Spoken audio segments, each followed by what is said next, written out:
Is the setting causing my stress? Is the boss causing my stress? Do I have a bad relationship with my manager and I feel like they're out to get me? But then once you've explored a few settings, if you're like, I've had a great boss, I've had great coworkers, I've enjoyed working with patients, but at the end of the day, I feel bored. I want to grow. I want more financial upside. That's a big one for people.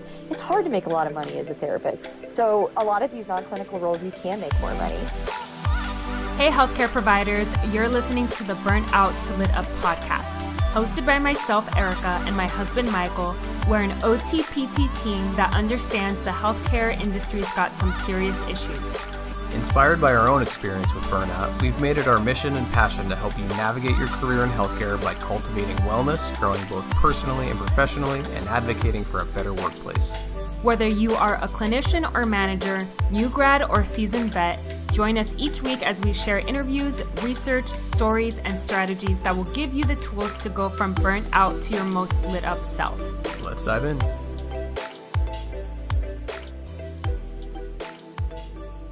What's up, homies? Welcome to the Burnout to Lit Up podcast. And our guest, she's a repeat guest. We're close. We're tight. Basically BFFs. We're like work BFFs, even though we don't work together. But or have ever met in person.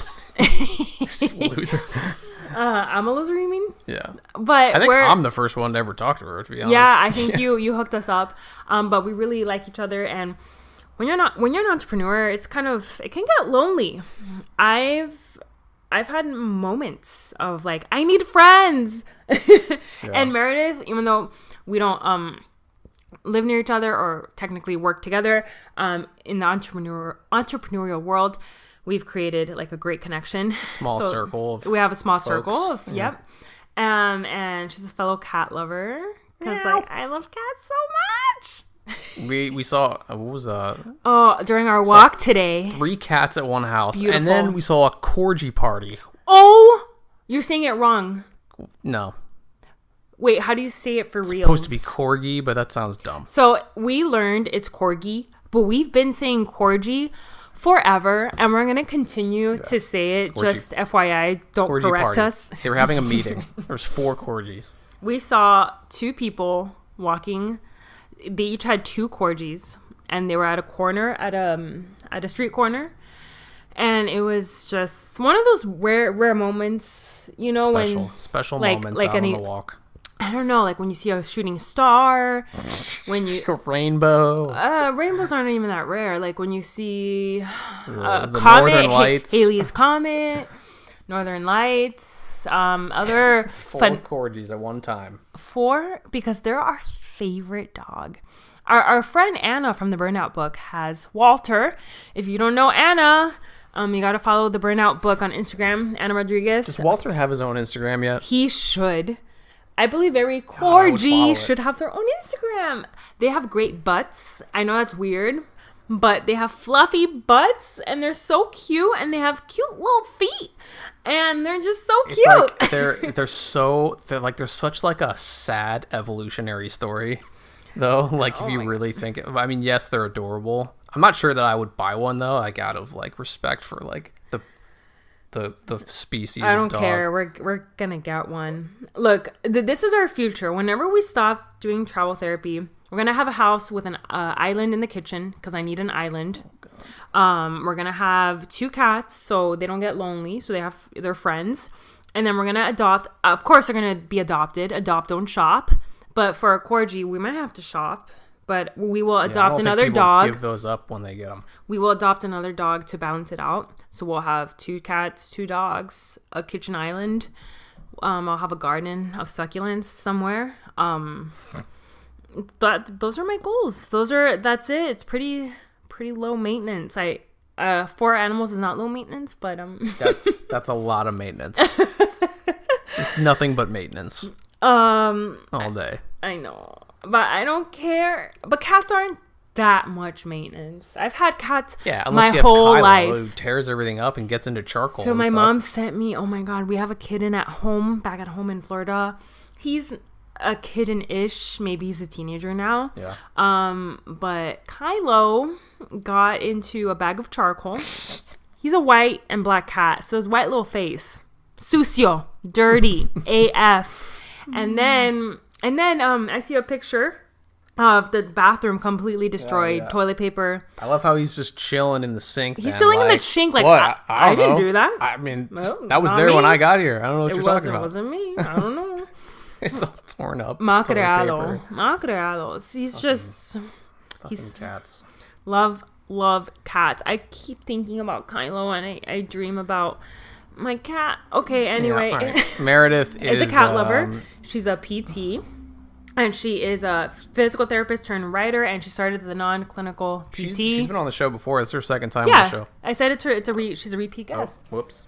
Hello. Yeah, the non-clinical PT. She's very active on Facebook, and I love seeing what she posts about. Every once in a while, she'll post non-clinical physical therapy, OT, and also some speech opportunities too, if you're ever trying to go that OT, route. Yeah. All kinds of crazy Non-clinical out there options. stuff. Yeah, so it's really interesting to see. Like, we think, like, this is a big thing for me. We think that we must only have a clinical role once we get our degrees, and we're kind of shamed or judged if we want to do anything outside of that, like we're a bad person. At least that's what I've felt personally. That's something that Meredith and I have discussed just in our own private conversations about, like, just like this stigma. I'm pretty sure we've talked about it in the other podcast episode we did a year ago, and I'm sure we touched upon it now. I mean, this episode's pretty long. Already? Yeah, almost a year ago. Yeah. But Meredith is a chatter. But we chat about really cool things. This episode is perfect if you're wanting or you anticipate like doing something outside of the healthcare box that you've been given, because you can. And Meredith is making that so possible.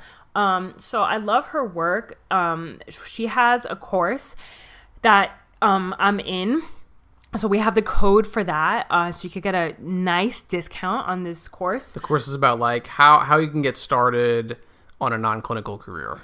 Yes. Like a ground level, what to do, what to look for, everything. How to cultivate a resume around that kind of stuff. Everything. Things that, this course is just baseline helpful. At the least, so helpful, and at the best, it's going to change your trajectory and what you think is possible, and many practical steps. Meredith's all about like just giving you like the practical, breaking everything down for you, how to get started. And for anyone thinking, maybe non-clinical, I'm not sure. This course, wherever you are on that journey of like, oh yes, I'm for sure, like I need a change right now. Or if you're like, maybe one day, I just recommend that you take this course. It's going to be a game changer. Yep. So without further ado, so the code for that is in the show notes, in the episode notes. Just click that. And do you not have it so we can say it, or? I don't have it in front of me at the moment, but it's in the episode note. Okay.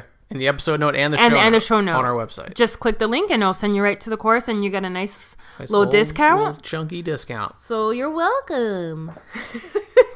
Welcome to the Burnout to Little podcast. Right. Sorry, guys. Okay. Interview time and go.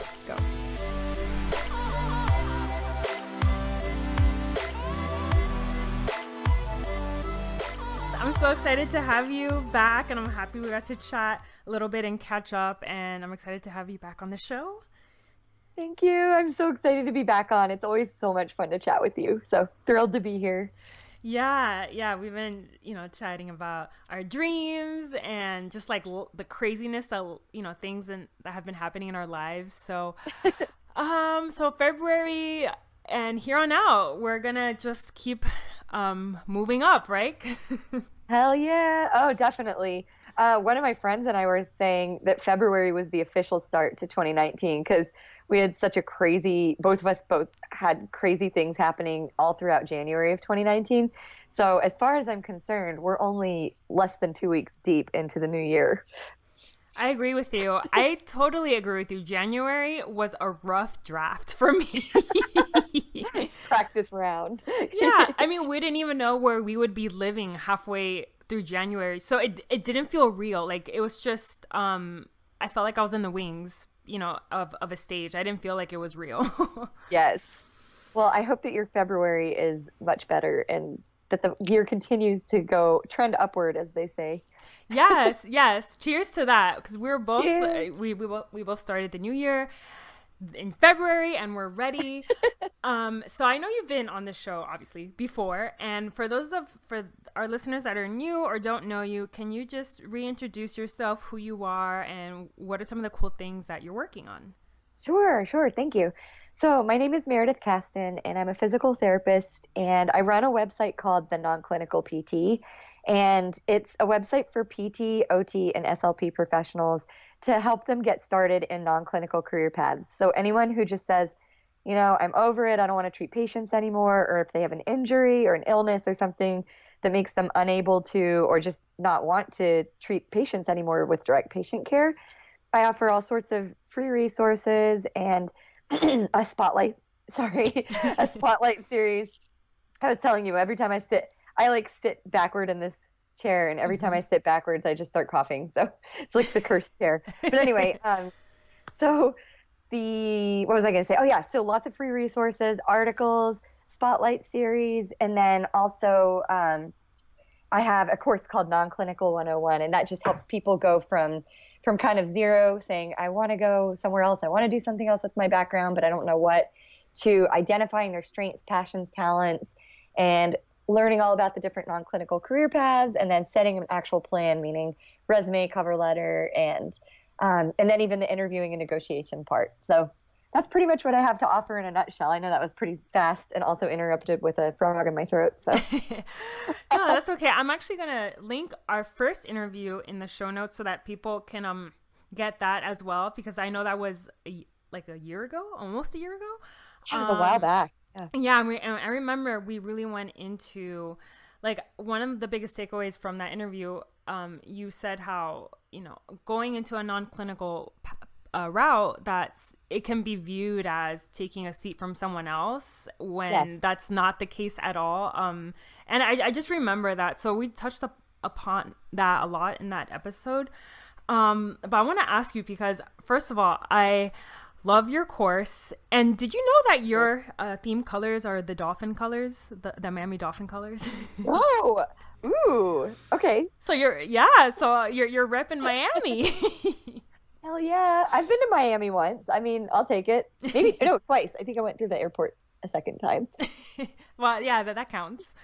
It counts, yeah. That's awesome. Yeah, I just chose those colors because I really love aqua. And then I think I did some sort of research online, and it was like educational colors, orange, aqua. And I was just like, all right, there you go. It wasn't a very well thought out decision, but I'm just kind of stuck with it. So I noticed that too. Like, I know your colors, but when I was going through your course, I noticed it clicked for me, like, oh, those are the dolphin colors. Awesome. Yeah.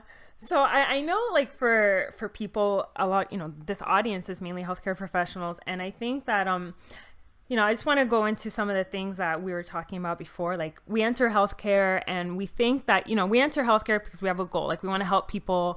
And we think that once we get this job, once we graduate, and once we get to school, that we're just going to automatically be fulfilled. And at least for me, I didn't really see past that. I just thought, I'm going to graduate, I'm going to become an OT and have a job, and that's going to be fulfilling in and of itself. But what happened to me is that I realized if you're not clear and intentional with what your purpose is, then that fulfillment might not necessarily come as the way you thought it would. So what are some things I know you talk about in your course that someone can do to identify their purpose in their life? Oh, great question. And I completely agree with you. I think that so many of us go into therapy thinking my purpose is to help people walk, or my purpose is to help people function better. And that very well could still you could retain that vision and that feeling of I want to improve people's lives, but do something that doesn't involve any direct patient care at all. And so in order to identify, I think, what your strengths and talents are, I have a number of different tests that I use in Non-Clinical 101. And so some of them are custom ones that I created for the course. And then a couple of them that I think are the easiest for me to share on here are these two personality tests. One of them is called 16personalities.com. It's completely free. You don't even need to use your email to get your answers. And then the other one is called the Enneagram. And you can Google that because there are a number of different Enneagram tests. It's ENNEAGRAM. And I can give you one for the show notes too, my favorite one.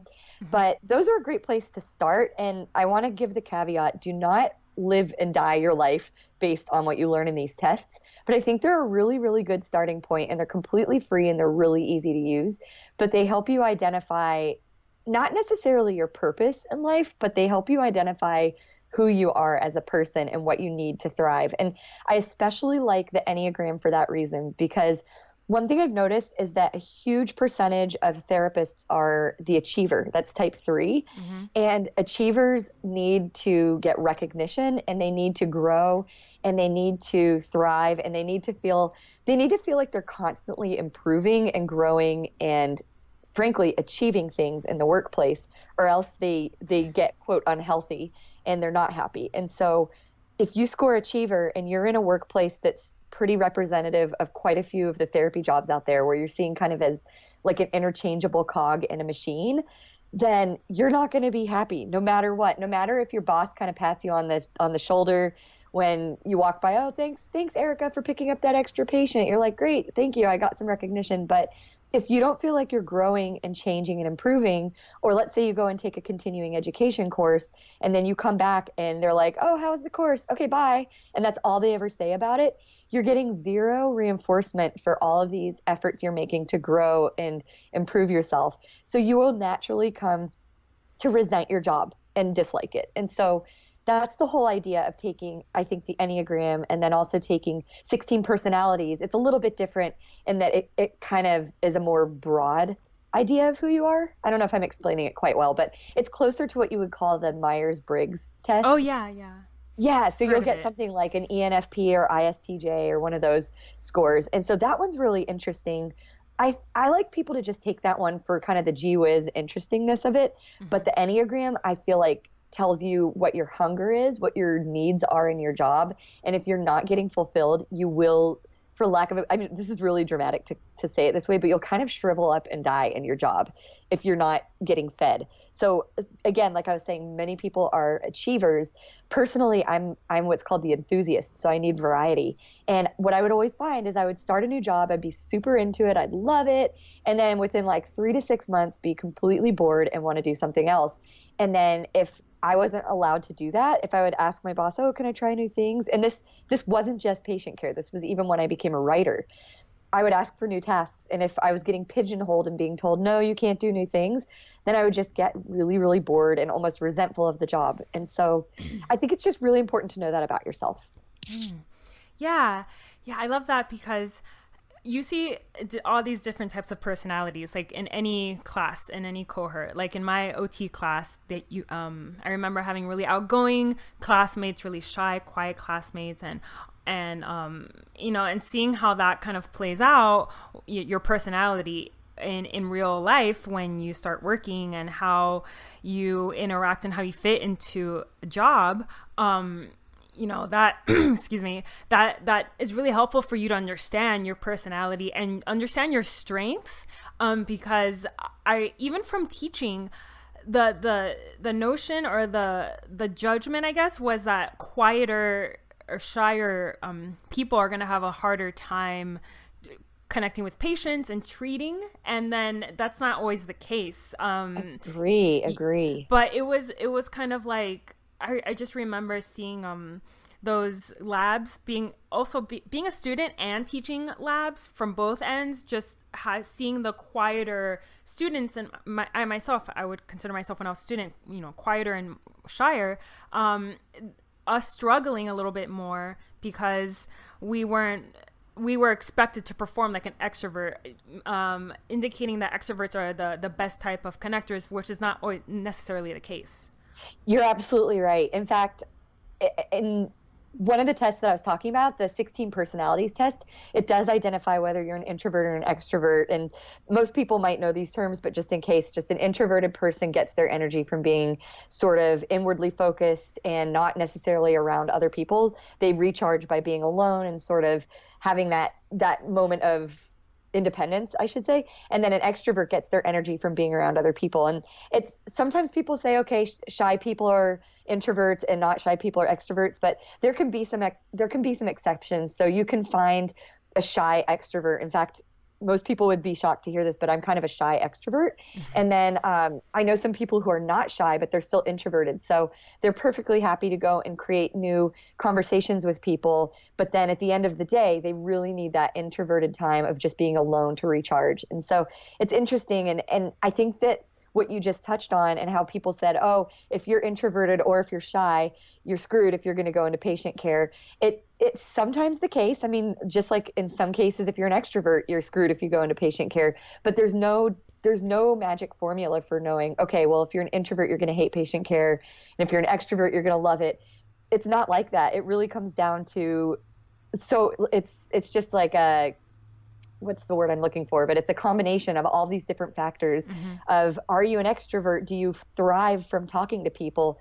But even so, are you an extrovert that has an introverted sort of wing to their personality? Because some people can be out and talking and extroverted all day, every day, and they come home and they're like, I'm bored. I want to be around people. And then there are extroverts who naturally do get their energy from people, but not necessarily from groups or not necessarily from a caregiver role where we are as therapists.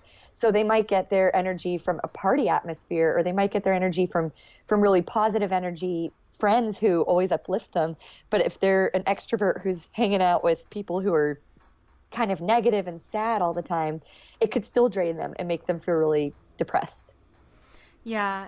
I really enjoy, this is so beneficial for people to understand their personality is just not just for themselves, but understanding how that fits into the workplace, like the work environment, and not just their job, but different settings entirely. I know I couldn't work in a quick-paced environment because I needed more steady patients. I needed more stability in terms of longer caseloads.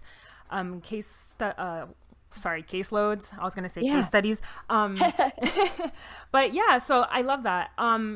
So as far as career priorities, I know there's different career priorities, and I think that this isn't necessarily so obvious for people in understanding what their different priorities are and what that looks like. So can you explain that? So explaining career priorities? Yeah, that's a good question. So at the very beginning of the course, I have people go through. Basically, I have people start with what are your life priorities, I should say, because unless you're of that very tiny subset for whom work is life, it truly is your life, then in most cases, your work is meant to buttress the rest of your life. So your life might be devoted to animals. It might be devoted to a spouse and children or children, I should say. It might be devoted to nature. It might be devoted to your parents as they age. But that identification of what gives your life meaning and what makes you feel like you've achieved success in your life and felt like you've lived a life worth living. I come at it from a visualization standpoint. So we do a visualization at the beginning of the course that helps you identify some of these key factors and terms that are your life priorities. And then we kind of move backward from there and say, okay, so where does work fit in from there? And I encourage people to visualize, and I say this with a giant caveat, is I'm not a big meditator, I'm not a big visualizer, but when I have forced myself to do that, it's been immensely helpful. And so if you can get yourself to sit down, whether or not you think that meditation and visualization are kind of woo-woo, get yourself to sit down and really visualize what is a life that is worth living to you? What do you want out of life? What kinds of things make you feel alive and make you feel like you could take flight because you're so happy? And it's very different for different people. My own father he hates traveling. He loves routine. For him, a beautiful life is seeing my mom every day, taking a nice long walk, riding the exercise bike, and eating his beans and oatmeal. I mean, that's what he loves. He loves consistency and he loves stability. And for some people, that's what life is just the idea of a predictable, safe, happy life with your loved ones. And other people, it's completely different. It's traveling the world. For some people, it's raising their kids and giving them everything that they want. For some people, it's just devoting themselves to animal welfare or nature. And so you really just have to be honest with yourself and say, Oh, and for some people it's money. And I don't want to say, for some people it's money. For some people it is wealth and stability, and there's nothing wrong with that. If your life priority is to make a lot of money and live well, then you just have to tell yourself that and own it. And if your life priority is if you say, I'm in tons of debt and I really don't care about ever getting out of debt as long as I can give my kids the best there is, then own it. But I think that's step one, is just saying, what do you want out of life and what's going to make you feel good? And there are going to be people all over the place telling you to live your life the way they see is fit. I get it all the time. I don't have kids. People are always saying, if you don't have kids, you're not living a life worth living. And I say, okay, that's your opinion. And I know that people think it's crazy that I spend so much time and energy on my cats. And then I'm not a huge traveler at this point in my life because I am focused on sort of financial stability and things like that. And I have people saying, oh, you're crazy not to travel while you're still young. And so you're going to always go through life with people telling you that you're doing it wrong. That's what we do in America. We love to tell people, we love to judge and tell people they're doing it wrong. So that's what that first exercise is all about, is saying, what is it for you? What makes you happy? Maybe you just want to be a ski bum and you want to live in a ski town and you want to work. Maybe, well, this isn't going to come up in that first visualization, but maybe your dream has always been to be a ski bum and you live in the Midwest. And if you have that come to Jesus moment where you're going, okay, I think I really want to live a life in the snow, then okay, it doesn't say that anything else needs to necessarily not be possible, but you need to craft your life around what you really, really want out of it. So maybe move to a ski town but find one that has other elements of what makes life worth living to you, because chances are skiing isn't the only thing that matters to you. It's one of the main things. But then find out what other elements it has. Is it a place like Denver where you can get to skiing easily, but it also has a great startup environment because you have that achiever way and you really want to get into a job that helps you achieve? And is it just basically happy spouse, happy life, happy wife, happy life, however you want to say it, and making your kids happy? I know we know that it's usually happy wife, happy life, but I want to keep it fair. I said that to Mike last night. I probably say that to him once a week. Yeah, Nick says that to me. That's the difference. He's like, all right, happy wife, happy life, I guess. And I'm like, you got it.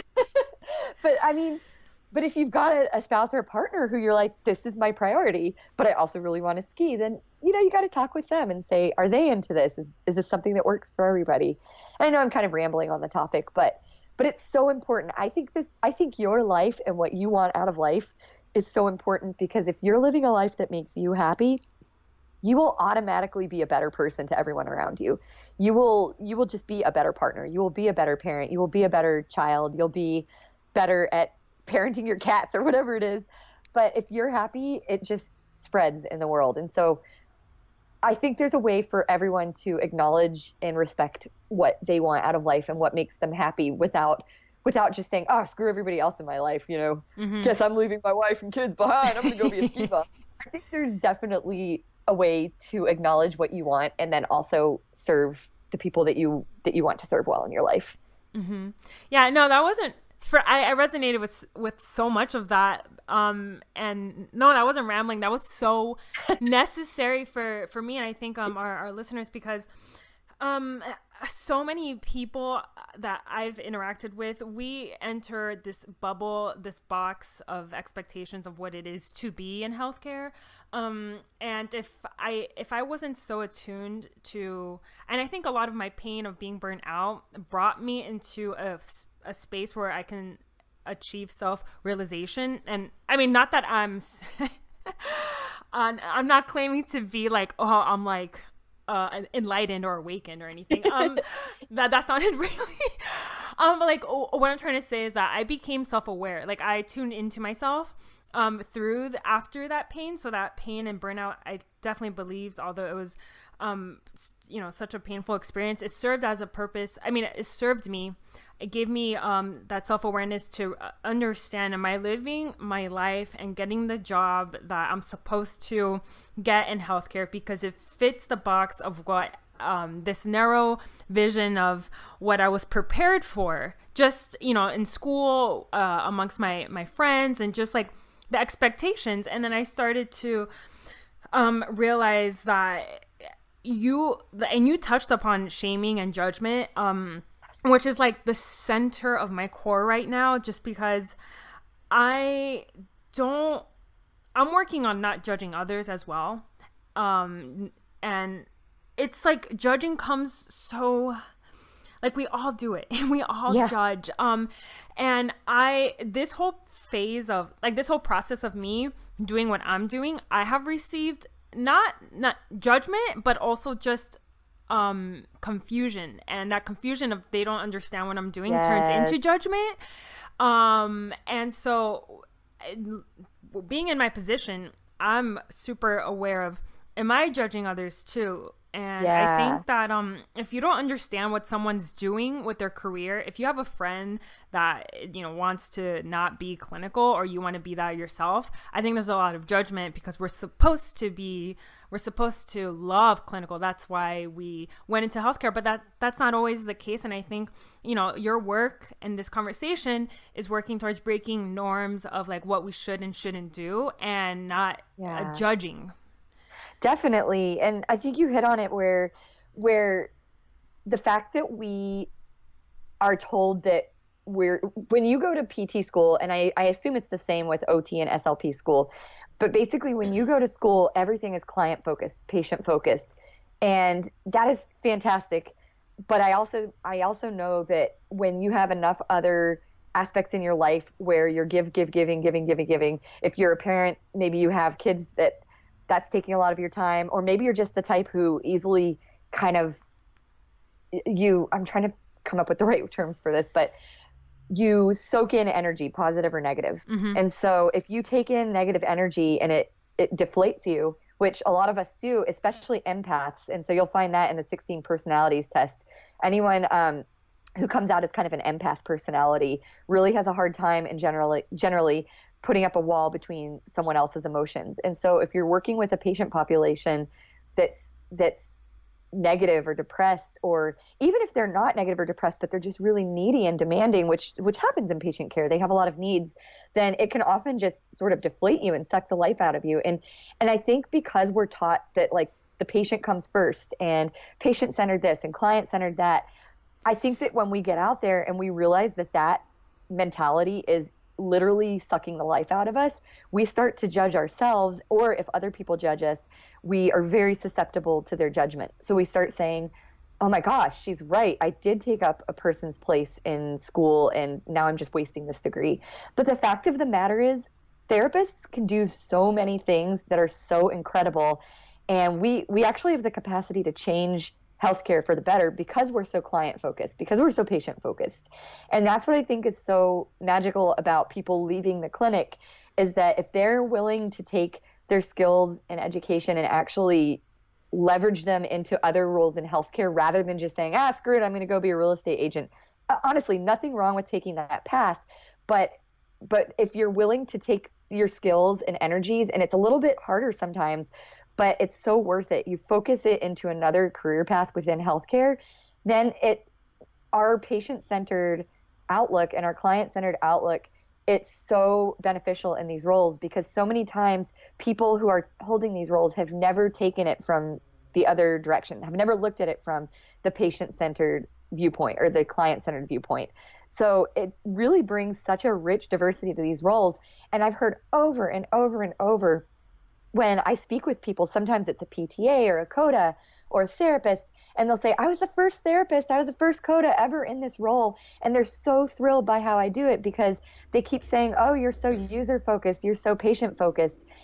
Of course we are. That's what we do. That's what we're trained to do. So why can't we take that user-focused mentality and leverage it and do a phenomenal bang-up job in these other jobs in healthcare?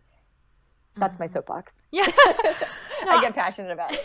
Yeah, obviously. I mean, clearly this is, you touch upon so much of this in your course. And I think going through your course, that for anyone new grad or someone that's having like a career crisis, so to speak, or just kind of questioning where they are, there's a lot of things I learned about myself with the course, and something I wish I would have, of course, years ago, I wish I would have had all this abundance of knowledge.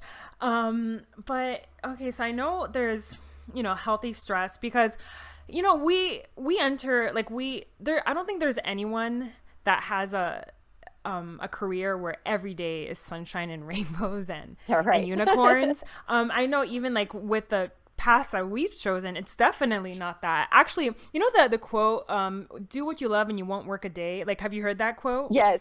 Actually, I've seen a better quote recently that says, do what you love and you're gonna work harder than ever. Yes, that's so accurate. So I know, like with patient care, like it was this mentality where I want to like ask you a question, but like I just want to say that there was this mentality that, you know, if you didn't enjoy it, you know, just suck it up. That's a part of the job that you signed up for. And I know like there's a difference between healthy stress and having not so great days versus being in patient care or being in any role for that matter and it not being the right choice for you. So how can someone differentiate between like managing the healthy stress and the ups and downs of a career that they love versus like just being in the wrong setting but like sucking it up just for the sake of sucking it up, you know what I mean? Yes. Oh, that's such a good question. And it's honestly, it's not super easy to answer because it's complex, it's multi-layered. But I'm going to start by saying Gallup. I'm really interested in Gallup's findings, you know, the polling company. Yeah. So I was reading recently about the findings they've shown for people who have true burnout. And I've seen different results on different articles. So I think it's just a factor of them doing more and more studies and learning more about it. But I've seen all sorts of different factors. One of those factors is not having a voice in your work. One of those factors is not having a mentor or a guide. One of those factors is not having any growth opportunities or feeling like you can grow. And that kind of goes back to achiever, because there's some people who have that achiever personality and they need to grow. And then there's some people who are perfectly fine not growing. They kind of want the chill, easy repetitiveness of a job. But Gallup has just kind of identified a few of these things. There are a few more. There's being in a position where timing wise, you are not able to get all the work done that you need to get done in the time given. And that's classic therapy right there. And there were a few others. I can pull them up at the end, or I can send you one of the articles in the show notes. But they're really interesting because every time I read their findings, I always think, oh my gosh, this is 100%, this is therapy. So it's tough because normal stress, I think, if you have a job where, I'll put it this way, if you have a job where most of your needs are being met for your personality type. So let's say that you're a helper type and you're actually getting to help people. That's type 2 on the Enneagram. You actually feel that you're helping people in your job, which isn't the case for many of us in therapy. We feel like we're just billable units. But let's say that you're lucky enough and you have a job where you are helping people, but you also feel some days, I can't get all my work done within the time allotted, or, sometimes I feel like my manager doesn't hear me or doesn't want to grow me. But your main factor, your main driving force is being a helper. Chances are you're not going to necessarily burn out. You're just going to have that normal, like you said, healthy work-related stress. And in those cases, you can talk with your manager and say, hey, I really do want to grow in this role, or I am having a hard time with my work-life balance or with getting all of my work done. Can we talk about improving processes, that kind of thing? And if your boss isn't receptive to your queries, your pleas for help, then my response is always, okay, that's a good time to start looking, because a boss's job, a leader's job, a manager's job is to grow the people they are managing. And if they're not doing something to grow you professionally, what the heck are they doing? Honestly, their job is a manager. Their job is to manage. So as far as I'm concerned, then, okay, try other settings. If you're a helper, just make sure that wherever you go is a job where you feel like you're truly helping people. So I would advise someone to not go into a setting where maybe some of their friends, again, here it comes with your friends always think they know what's best for you, but don't go somewhere where your friends are like, oh, it's super easy. We just kind of like walk them and then put them back to bed and that's our day. Because if you're a helping personality, you're not going to get your helper fix if all you feel like you're doing is just kind of getting them out of bed, walking them around the gym for a second and putting them back to bed. And so I'm getting a little bit off course, which is what I do when I answer questions. Story of my life. But honestly, what I would say is if you have a deep understanding of what you need out of your life and your career, which you should if you've done some soul searching and taken the course and things like that, you'll understand what you need to be happy. And if you're in a position where you start noticing that nothing is making you happy, first thing I would recommend is talking with your boss, Second thing, if your boss is not receptive, or if you're just identifying that you're like, this is not the right setting for my needs, go find a setting that is right for your needs. I would never, ever, ever recommend somebody jump ship without at least trying 2 different settings, because it's hard to get back into patient care when you've been out for a while. You can do it, and as long as you keep your license active in most states, you'll have no problem going back in. There are exceptions. There are states that I think you have to have X amount of direct patient care hours. But in many cases, you can go back in, but it's not easy. And it's not easy to get hired if you haven't been in the clinic for years. So my feeling is check out a bunch of settings. You don't even have to change jobs. You could pick up a PRN job and just try it out and say, okay, I'll work once a month in this other setting and just see if it's something that you like. And then start to identify too, what is it that makes you feel stressed out? What is it that's making you feel burned out? Is it healthy? Like you said, is it the kind of thing where you didn't sleep well last night, and so on those days you get a little irritable and you can't concentrate as well? Or in my case, here's a perfect example. I worked at this awesome clinic, but it was just the total wrong fit for me because I get really scattered and I get really distracted easily. And this clinic was like, people were throwing footballs around over patients. They deliberately tried to get sports patients and young patients, and they would cuss. All the therapists cuss, all the patients cuss. And I know it's kind of crazy. People would be like, how do they even stay in business? It's a phenomenal clinic. They're still in business. They're celebrating their 5-year anniversary. Love this clinic. But for me, it was so hard because I have such a hard time concentrating. And when I sit down to document, I need to be able to concentrate. And I would always end up taking my documentation home because I would try to sit there and do it, and I just couldn't. So again, it's just knowing yourself, understanding yourself, and saying, is this setting just not right for me? Is the setting causing my stress? Is the boss causing my stress? Do I have a bad relationship with my manager and I feel like they're out to get me? Or maybe they're not out to get me, but they don't have my best interest in mind. But then once you've explored a few settings, if you're like, I've had a great boss. I've had great coworkers. I've enjoyed working with patients, but at the end of the day, I feel bored. I want to grow. I want more financial upside. That's a big one for people. It's hard to make a lot of money as a therapist. So a lot of these non-clinical roles, you can make more money. And so identifying where all of this fits in with your life and saying, is this stress related to the fact that I can't get ahead financially? And maybe you do want to try travel therapy. That's a great option. Or maybe you're saying, I can't travel, but I can do sales. Or I can't travel, but I can do content writing. Content writing is one of those things where you can make a little or a lot, just depending on how you play your cards. But I'm kind of rambling again. That's what I do. No, you gave a lot of insight. It's, I talk about, that was a pretty loaded question because I spend hours with my burnout courses, kind of going into leadership, like you touched upon, going into a lot of the things that Gallup, I use a lot of resources from Gallup. They actually have a 12-question survey, and it's split up to different needs, like basic needs, individual needs. And it's a great, what's the word? It can really serve to help you identify, are my basic needs being met at this job? And because I can't thrive if my social-emotional needs aren't being met, if I'm not being recognized. And I know some people that they don't necessarily need all of that. They're mostly in it for the paycheck, or some people they don't really care about the paycheck, but they care about being recognized and climbing up the ladder. Or for some people, we all care about these different things, but some people have different degrees where they have more of the, what's a priority to them is more of the financial aspect or more of the socio-emotional aspect. There's nothing right or wrong. We just have different needs, and nothing should be stigmatized, because I think this is a whole other topic, money mindset. And that's something I'm working on personally. So not to stigmatize anyone that is working, the 3 PRNs to make a lot of money. There's nothing wrong with that. And there's nothing wrong with, I see a lot of hybrids, people that still have one foot in the clinical door, one foot into another position, like writing or things like that, so that they can have different streams of income. And I think that's a great thing. And I think that's a thing that's happening more and more, and it's being more okay and more acceptable. Definitely.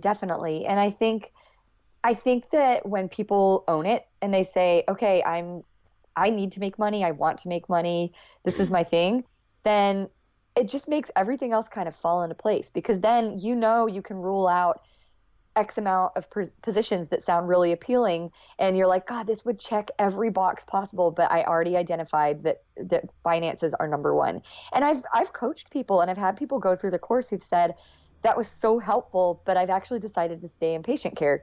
And that's because for them, they need to come, it's again that come to Jesus moment. They just need to say, this is where I am right now. I'm all about finances. And for them, it might be, okay, well, I never, ever, ever want to try sales, or I never want to try being a clinical educator, because both of those roles, not always, but in many cases, you're on the road a lot or you travel a lot. And so for some people, it might be like, I want to make a lot of money, but I hate flying. I'm terrified of flying, or I really don't want to be away from my kids, so I don't want to travel while they're little. But maybe in 5 years, I'll try sales because they're going off to college.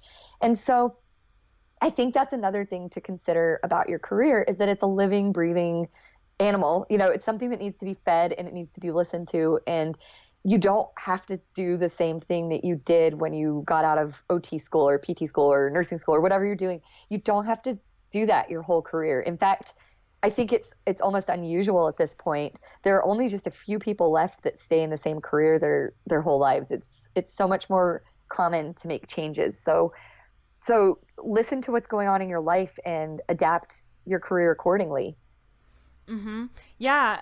Wow. Perfectly said. I know Gallup came out with something that I'm pretty sure it was Gallup, that loyalty is no longer measured by how long someone stays at a company, but it's mostly measured by how engaged someone is, because they know that no one, like, you're right. It's very rare, that younger millennials and Gen Z, I think they're called Gen Zers. It's pretty common now that we're not staying in the same job for 30 years like maybe our parents did. And Gallup is showing that. And loyalty is mostly measured by how engaged you are and how committed you are to the organization's goals while you're in that organization. So I think it's, and I think, if it's not broken, don't fix it. Like if someone takes a course and realized, yeah, like I love patient care, but I just wanted to reassess my place and my goals, like that's everything is, I don't think there's a right or wrong. And I think that just knowing that we can explore different options and knowing that what are the tools that we need to thrive in patient care, and what are is it travel therapy? Is it, and that's so cool because Mike, my husband, he's doing travel therapy now. And for him, he needed that because he felt like he was shriveling and dying inside. Yes. He's got kind of like you in that personality aspect where he needs change. So travel therapy has been a great fit for him. Yes.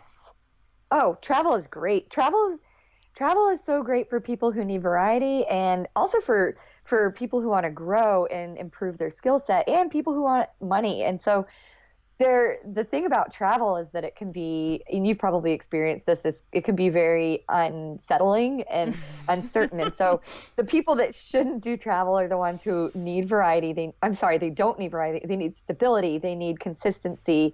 I liken it to this guy I used to work with. I'm not going to say him by name, but he's so awesome. But I worked with him at a hospital here in San Diego, and he was such a creature of habit. Like, same bar every Sunday, ordered the same thing, wanted his happy hour special. He gets to work at the exact same time, even though it's a super flexible acute care job, gets there the exact same time, works on the same floor, same type of patients.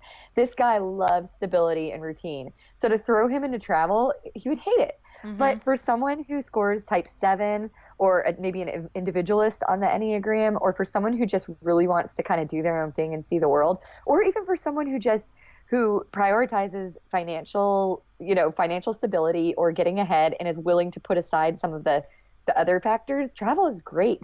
And that's actually something that I recommend for people when they say, what I really want to do is be a writer, or when they say what I really want to do is be a health coach, but I'm in mountains of debt. Well, unfortunately, health coaches don't get paid very well. And no matter how much people say, oh, we're great at it, we make phenomenal health coaches. I know plenty of therapists who've moved into health coaching, but you're not going to get rich doing it. So if someone really wants to do health coaching and they're like, I know I want to do this, and I know I want to work remote, and I know I want to work from home, but I'm drowning in debt. Sometimes I say, why not consider something like 2 or 3 years of travel, live super aggressively lean, eat your ramen, eat your apple. My advice for people trying to save money is not even ramen, but it's a piece of whole wheat bread. I think we talked about this on the last podcast, but it's a piece of whole wheat bread, an apple, and tuna fish, because you get all of your needs. And if you're a vegan, you could swap out the tuna fish for lentils or something, but you can live so lean and pay off all of your debt very quickly doing travel therapy. And then 2 years later, you could get a job doing health coaching and then just take a little bit of a pay cut and enjoy it. Or if you really want to make a lot of money health coaching, then you probably are going to have to start your own business. But it's very possible to make your dreams a reality once you get that beast off your back as far as the debt burden. So actually, the apple and that analogy, we were actually talking about that before we started recording about the people that robbed my laptop. Jerks. Yeah. People that choose to rob other people's things, Yeah. Those are the worst, because Eric and I were just saying before we started recording, burglars are the worst because they just want to live a fancy life and not have to work for it. Yeah. And you can easily not be a burglar if you're willing to get roommates, live in a cheap part of town, and eat apples, tuna fish, and whole wheat bread and water. And that's what I did when I was preparing to go to PT school, because I didn't want to be drowning in debt when I got out. So I was like aggressively saving. And I happen to love tuna fish, which I know probably people are gagging. People who listen are like, that's disgusting. But I love tuna fish. And so that it's easy for me to say. So find the cheap food stuff that you enjoy and go forth. Yeah.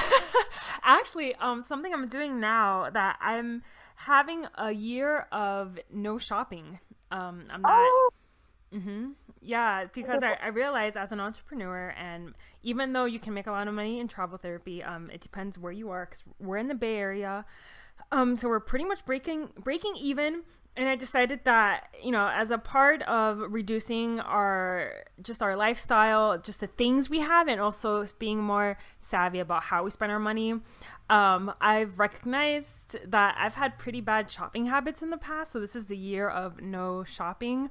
And I feel like, for me, like, you can definitely have ways of implementing, not just being like, not being stingy, but being smart about, what you need, what you don't, and how's that serving your bigger purpose in life right now. So our purpose right now is to really, hustle. I don't really like that word. I don't know why I said that. I don't either. But I know what you mean by it.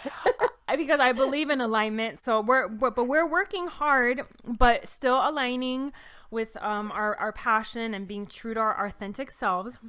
I hate hustle. Yes. So that's what we're doing right now.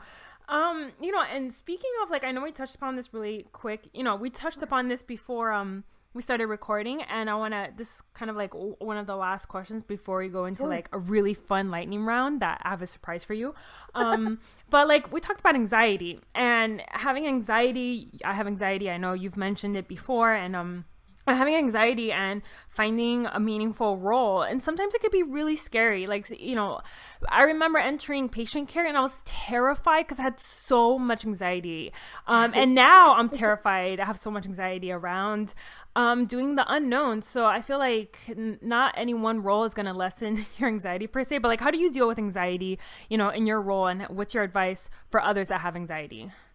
Sure. Well, and I'm going to just go out on a limb and be perfectly honest. I ultimately got on a very low dose of Lexapro because I've had anxiety for most of my life, and it came to a head when I was working in patient care, and I started having what I later learned were panic attacks, and I didn't know why, or I didn't understand it. And I would just find myself sort of shriveled up on the kitchen floor, freaked out over, at one point we had flies get into our place, and they, how when a fly gets in and then it makes babies and all of a sudden you have like 100, it was disgusting. So I just remember kind of crumpling on the floor and being like, everything's falling apart and our place is filled with flies.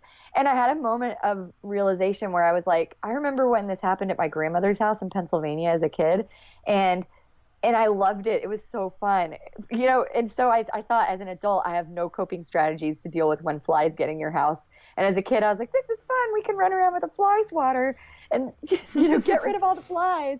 And so I had this moment, and my husband and I had a long talk, and I had tried meditation. I would exercise. I would try getting on the elliptical every day for like 45 minutes just to exercise off my anxiety. And it just wasn't working. And I realized that I needed to do something about it. So I ended up getting on Lexapro, and I have a really low dose of it. So I probably, if I wanted to be perfectly non-anxious, I would probably take a little bit higher dose, but I purposely keep it kind of low because I want to keep my nervous energy, because I find that my nervous energy is also helpful in many areas of life. So that's a long reason, or a long-winded way of saying that I do take medication. And that's first and foremost. I know that that's probably not the most popular answer for a lot of people, but I will say I still get anxious because I take such a low dose. And to handle those bits of anxiety, I have little things built around my house that make me happy. So I really love rock climbing. So I have a fingerboard, and if I'm really anxious in the middle of the day, sometimes I'll just go and do some fingerboard pull-ups. Or if and I'm blessed to live in San Diego, although it's about to be storming for the next 2 days. But generally speaking, sometimes I will just put on a pair of sneakers and just walk around the block a few times and just breathe consciously, which I guess is a kind of form of meditation, and say, I'm just so lucky for what I have. And that's probably my number one way of calming the F down is saying, I am so lucky. I have a husband I love. I have parents who are still alive and reasonably well, a sister I'm really close with, tons of friends. I've met people like you, Erica, online, who I'm so grateful for. And I have these cats. I'm obsessed with them. And I'm lucky to live in one of the most beautiful cities in the country. And so I would say, I guess it's gratitude. But taking a walk and just sort of breathing and being grateful for what I have, I think is the most helpful for me. Just having things I love, that fingerboard where I'm like, I love to climb. I might not have time to go to the gym today because I'm so swamped, but at least I can go over to my fingerboard and keep up my climbing fitness. And those walks, those gratitude walks, are probably my main things. And then I have to confess too, I have a total weakness for B movies, so B horror movies. I love them. And so a lot of times my husband will get home from work and I'll just be like, hey, you want to watch like an 80s slasher tonight? And so there's something about watching an 80s cheesy horror movie that completely relaxes me.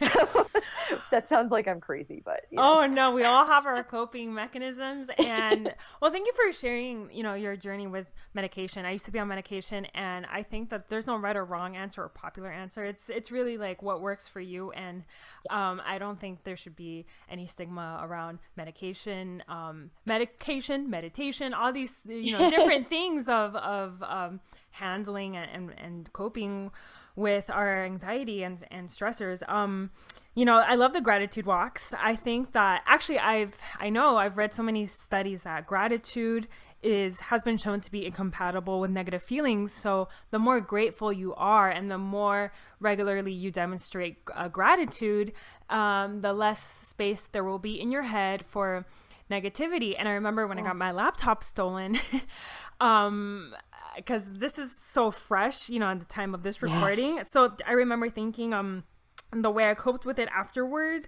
was being grateful that it wasn't like my wallet stolen. Grateful that I get to get a brand new laptop, and then I'm grateful that we weren't harmed. So it was like finding gratitude in low moments, even when it's hard. And it gives you a lot of perspective, so thank you for sharing that. Oh, sure. Thank you. And the other thing is, I might have said this last time we chatted, I forget, I'm having a senior moment, but I used to always do this when I was younger, and it's something that's come back around as I've gotten older again, but I call it the rumination switch. And I have like a mental switch in my head where if I'm having a really bad day or something bad is going on, then I let myself sort of ruminate on it for a few minutes, and then I literally flip the switch down and just turn it off in my mind. And then as soon as I turn the switch off, I put myself in a smile pattern and I force a big cheesy grin onto my face. And I know it sounds crazy, but it's so effective. And I came up with this when I was in my tumultuous 20s and had a bad breakup, all those things that happen. And I was saving up for PT school and poor and everything. And so anyway, I would just get this giant grin on my face. And then I think of 10 positive things that happened either that day or just in general, 10 things that I'm grateful for. And I swear it works every time. You can be so sad and so down in the dumps, but they've done all these studies where when you smile, it releases, I think it's, what is it? Serotonin or oxytocin. I think it's serotonin, but it releases the happy chemical when you smile. And so then you start thinking these happy thoughts too. And it snaps you out of it, because one thing I've noticed is when you're anxious, or luckily I don't struggle with depression, but I do have that anxiety thing. And so sometimes when you get anxious, it spirals and spirals and spirals. And all of a sudden you're close to panic attack level. And so if I have that moment where I'm like freaking out a little bit, I just have to flip the switch mentally and then smile, and it will get you out of a moment. So I encourage people to try that. I'm sure there's some scientific basis to it, but it was just something I came up with as a coping mechanism back in my 20s, I should say. Back in the 1920s, you know, right? Because you're a it vampire. Feels that long ago. Oh my gosh, back in the Stone Age when I was in my 20s. It's like fresh. I'm about to turn 40. Oh my God, you don't look a day over 30. Thanks. Go on. Have me on the. I mean it. Because I was watching your video, I'm like, wow, I forgot she's almost 40. Pushing 40. Hashtag pushing 40. Well, thank you. I appreciate that.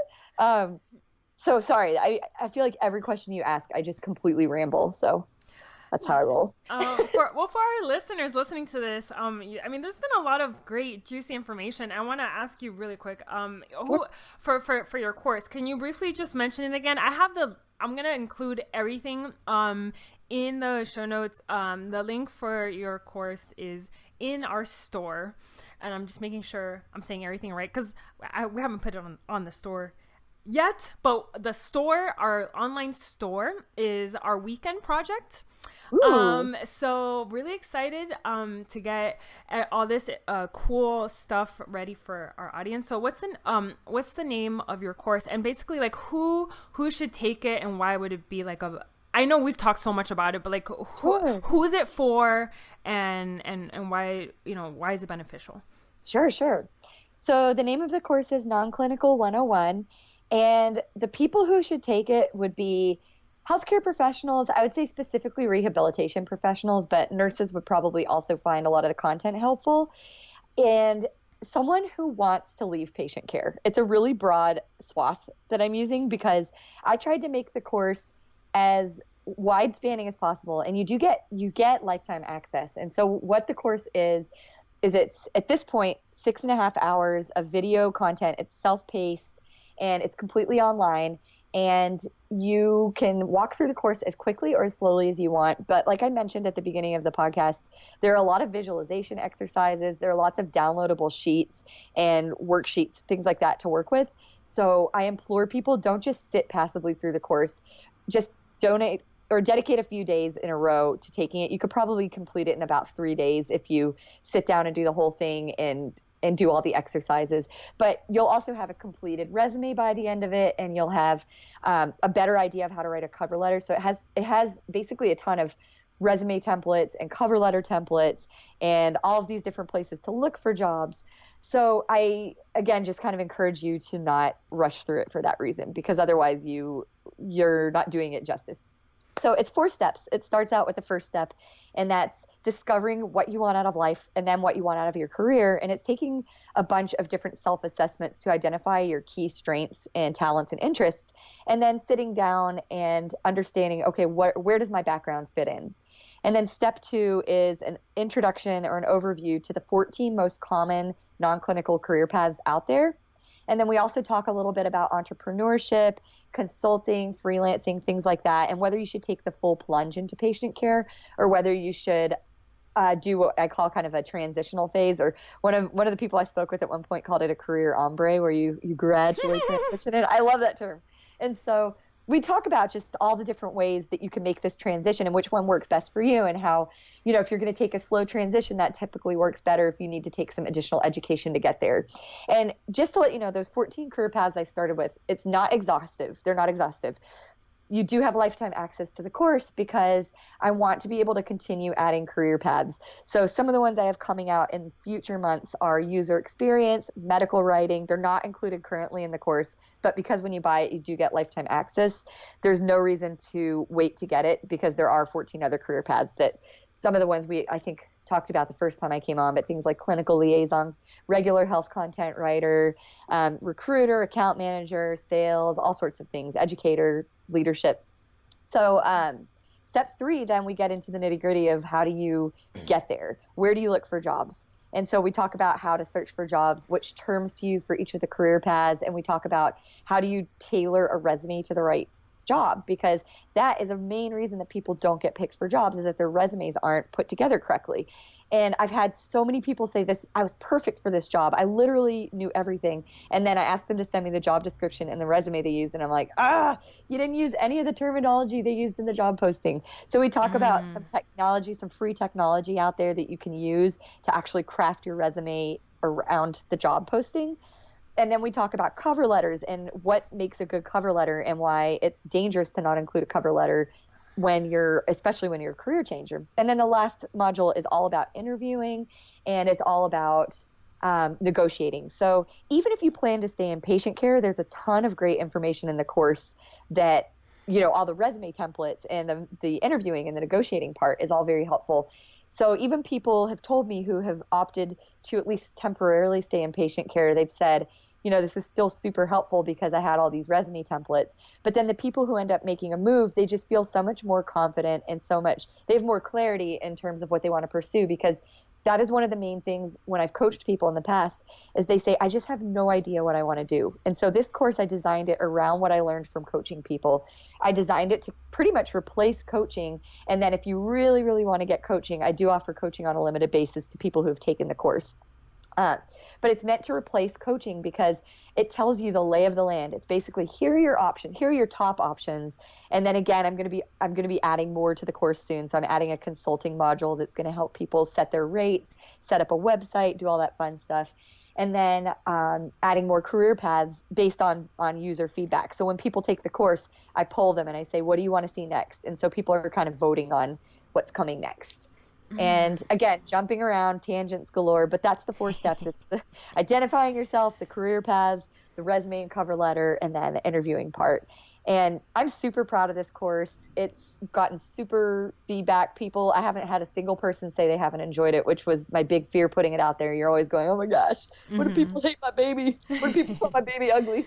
But so far loved it. And that's another thing. I have a private Facebook group where people can ask questions and get individualized feedback or group feedback. I encourage people to post in the group when they feel comfortable, because that allows everybody to weigh in, but people can still reach out individually if they want to. And so people have been really happy with it.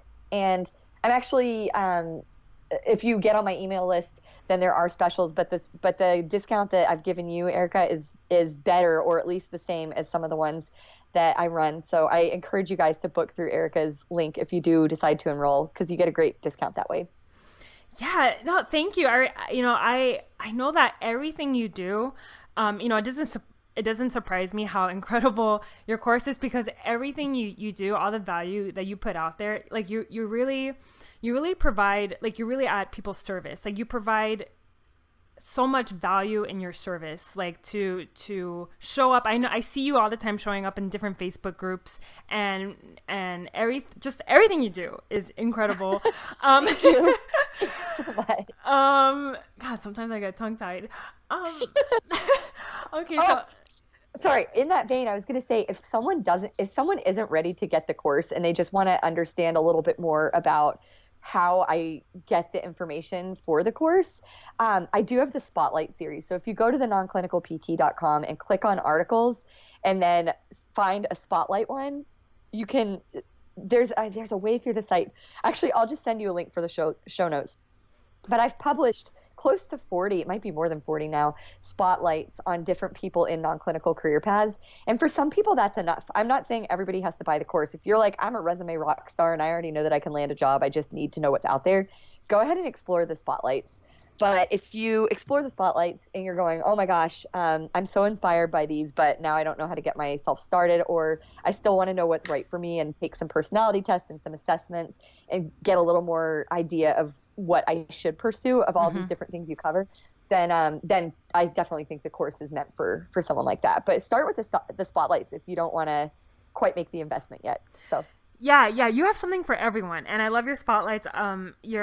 You have something for everyone, and your site, it's like a hub for all these things that we've talked about, that a lot of people know, like, and trust, which is, a model for many successful businesses. Thank you, I appreciate it. So I want to do a quick lightning round, because this is a special Meredith lightning round. You ready? Yes. Okay, so this is all cat themed, by the way. Oh, yes. So first one, cats or dogs? Oh, cats. Duh. I knew that. Yeah. So correct answer, when is Catter Day? Oh, on Saturday. Every Saturday. Every Saturday. Yes. Yay or nay for cat cafes? Yay. They just opened a new one in North County. I'm really excited to try it. Ooh, I want to go to one. I have been to one, but so what's your favorite cat name? I'm biased, Sherlock. That's my little baby cat. He's old, but I love all cats. We have a cat named Django. I love that name. I'm biased, obviously, our cats, but we sometimes wish that we had named one of our cats Beaker, because he looks like Beaker from Sesame Street. So. Oh. And what's a fun fact about your cat, or any cats that in general that you know? Oh, well, fun cat about our cats is that they have a rock opera created about them, which we've discussed before. Yes, but the rock opera. Fun fact, too, is that cats can get inflammatory bowel disease, because one of our cats has it.